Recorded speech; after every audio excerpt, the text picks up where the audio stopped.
Soy el doctor Abraham Jacobo Jacobo, soy profesor de la Universidad Michoacana de San Nicolás de Hidalgo, de la Facultad de Enfermería. El tema que vamos a ver el día de hoy es mecanismo de trabajo de parto.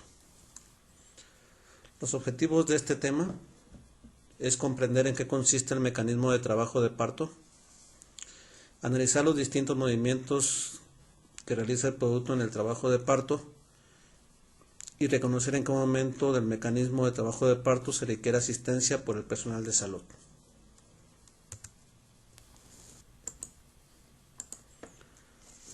Las definiciones del mecanismo de trabajo de parto varían. En general es la serie de movimientos que tiene que realizar el producto a través del canal del parto, y esto se lleva a cabo durante el trabajo de parto. Algunos autores dicen que es la serie de movimientos que tiene que realizar la cabeza fetal para pasar a través de la pelvis materna, o es la serie de movimientos que realiza la presentación durante su tránsito por el canal del parto.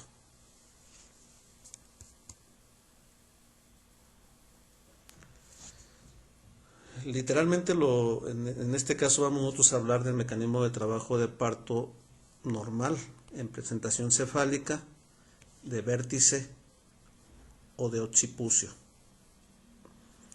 Entonces, lo que tiene que transcurrir ahí va a pasar la cabeza fetal a través del canal del parto, en este caso a través literalmente de la pelvis, y nos interesan conocer algunos diámetros de la cabeza fetal. Entre los más importantes será el diámetro occipito frontal, que mide un aproximado de 11 centímetros, el diámetro suboccipito bregmático, que es un aproximado de 9.5 centímetros, y el diámetro biparietal de 9.5 centímetros. Estas son las mismas imágenes, pero en otras representaciones. Tiene que pasar a través de la pelvis el producto, entonces también nos interesa conocer, que ya se vieron en clases previas lo de la pelvis. Entonces está el estrecho superior, donde tenemos un diámetro transverso, y un oblicuo y uno anteroposterior. De aquí el anteroposterior, que quizás el más estrecho, mide 11 centímetros, los oblicuos miden 12 y el transverso mide alrededor de 13 centímetros. Entonces, bajo estas dimensiones el producto se puede adaptar perfectamente al estrecho superior de la pelvis. Y la parte más estrecha de la pelvis, que es el diámetro que va de una espina ciática a la otra espina ciática, el diámetro biciático. Aquí nos comentan que es de 10.5, pero bueno, tenemos algunos diámetros que hasta 9.5 como un límite inferior, pero en promedio 10.5. El estrecho inferior es importante, pero no tan importante porque nosotros lo podemos ampliar a través de la episiotomía. El canal, el trayecto que va a seguir el producto, pues es el trayecto de la concavidad de la pelvis, que ya se vio en el tema pasado. Entonces aquí viene el producto, tiene que pasar por el estrecho superior, estrecho medio y estrecho inferior, y seguir la curva. Tiene que ir avanzando a través de los diferentes planos. Bueno, estos son los planos que manejan principalmente en Estados Unidos. Y nosotros normalmente manejamos los planos de Hodge, que ya se vieron en su momento. El mecanismo de trabajo de parto normal, con presentación cefálica de vértice, es una serie de movimientos. Estos se pueden dar de manera simultánea, no necesariamente independientes. Se ejemplifican de manera independiente para poderla entender, pero no necesariamente tiene que suceder así, van simultáneos. Cuando el producto al final del embarazo se acerca a la pelvis o al estrecho superior, pero sin meterse todavía, nosotros le llamamos que está, la obstetricia mexicana le llamamos que está abocado o abocamiento. Después el primer movimiento, ya cuando empieza propiamente el mecanismo, es el movimiento de encajamiento. Significa que el polo cefálico, el diámetro biparietal, está a nivel del estrecho superior de la pelvis. Hay que tomar en cuenta que no estamos tomando en cuenta la punta de la cabeza, sino el diámetro biparietal. Cuando el diámetro biparietal entra en el estrecho superior de la pelvis, es decir, en el primer plano de Hodge, decimos que el producto está encajado. ¿Qué es lo que se está metiendo de la cabeza? El diámetro occipitofrontal de 11 centímetros. Y entonces aquí está libre y aquí ya está encajado. Viene un concepto de sinclitismo y asinclitismo que ahorita vamos a comentar. Y empieza el descenso del producto a través del canal del parto. El descenso no solo empieza aquí, sino desciende durante todo el mecanismo de trabajo de parto. Entonces, en la parte de atrás es el lambda, la parte de adelante es la fontanela bregma y nuestro punto toconómico en el caso de presentación de vértice es precisamente lambda. En este caso estaría en un occipito anterior izquierda.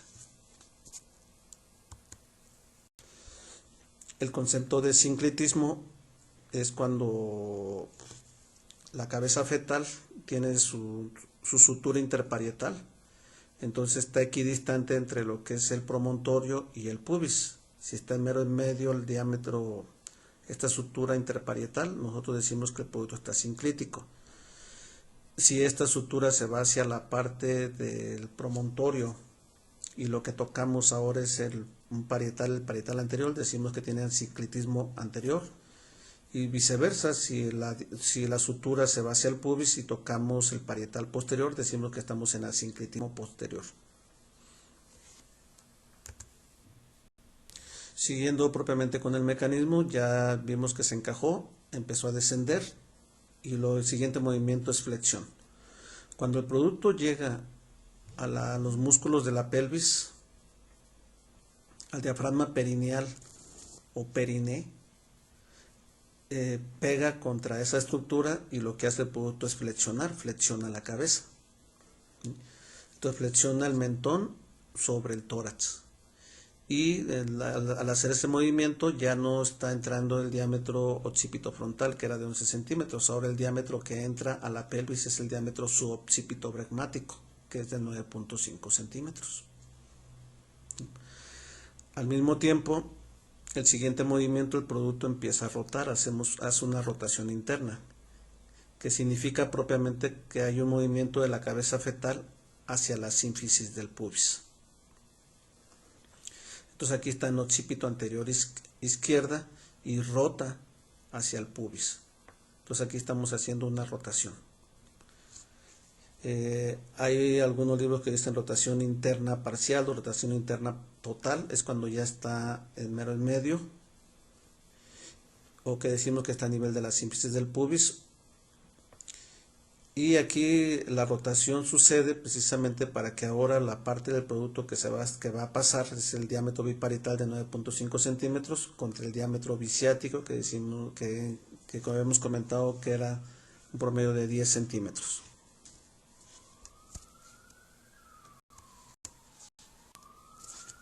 Al mismo tiempo sigue descendiendo el producto y ya una vez que está completamente rotado y el descenso empieza la extensión. Hay que recordar que sigue el trayecto de la curvatura del sacro, la curva pélvica, y empieza a extenderse. Entonces el occipucio entra en contacto directo con la sínfisis del pubis.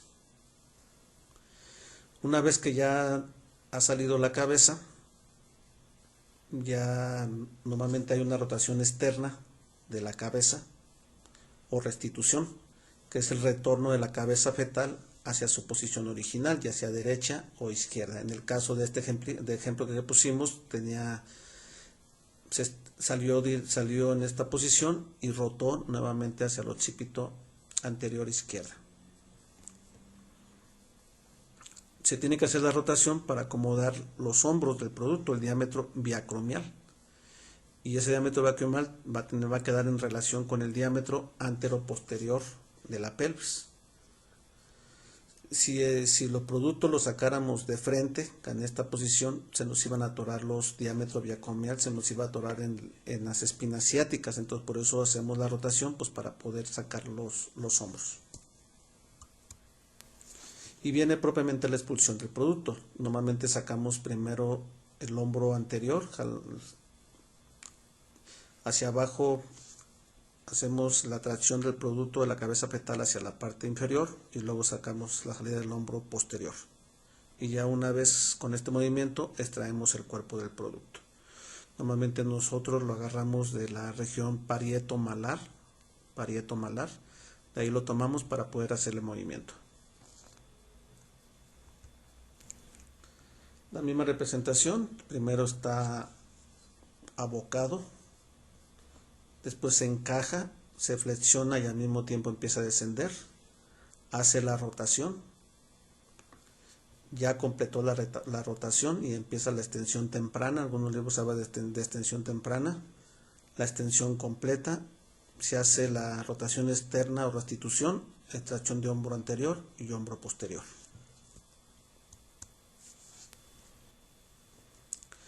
La misma representación pero de otro libro, está abocado, se encajó, descendió y rotó, descenso, rotación interna completa, la extensión, la rotación externa, nacimiento del hombro anterior y nacimiento del hombro posterior.